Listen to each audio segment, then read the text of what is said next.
have some questions on the board. The first one says, Shalom Aleichem Gedaliah. Thank you for your Shiur. Question. I heard from Gedaliah Mizrachi that if someone says they are going to kill you, then you are obligated to try and kill them first, or you are in fact liable for your own life. Though this is a radical example, if someone was on a less violent attack against us, wouldn't we be partly liable for whatever he does against us if we go so far as to try helping him with his parnasa? Could you read the last sentence, please? The guy is about to take our life from there. Please.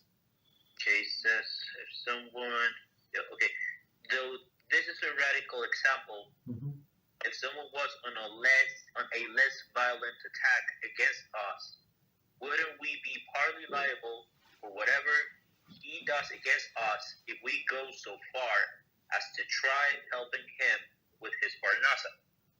Absolutely, yes, yeah. So again, about the whole concept, right? Are you allowed to kill that person? First of all, if you know that this person is serious, right? Some people they just say, I kill you, I can do this to you, that to you, but the person never did anything in his life, right? So of course we cannot take this person seriously. You understand? But if a person is known to be violent, and it's this Palestinian terrorists or something other people like that, yeah, you're allowed to kill them, right? And if you don't, or at least make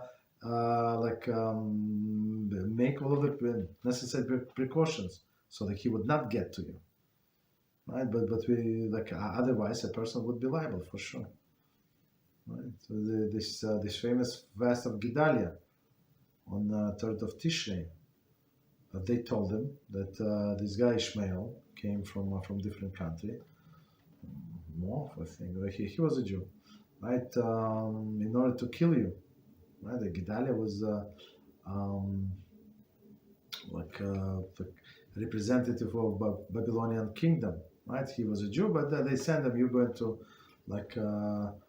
be in charge of the land of Israel. And guess what? This Ishmael guy, he killed him, and they told him he came to kill us.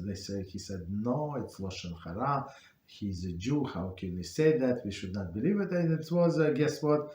He should have believed it, or at least, right? At least if you want to be on the bigger, higher level, not to believe, he could have guards around him, like 20, 50, and 100 guards, and that they don't let this guy close to you or something, right?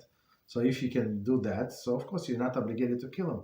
If you can save yourself some other way, or you can run away or something, right? But otherwise, yeah, we have to protect ourselves.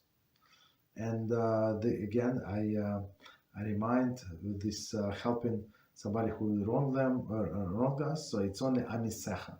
So it's only part of your own nation. Other people not obligated, and in many cases not advisable, because it's going to give people wrong ideas that we are suckers and to take advantage of us even in the worst way. So don't tempt them.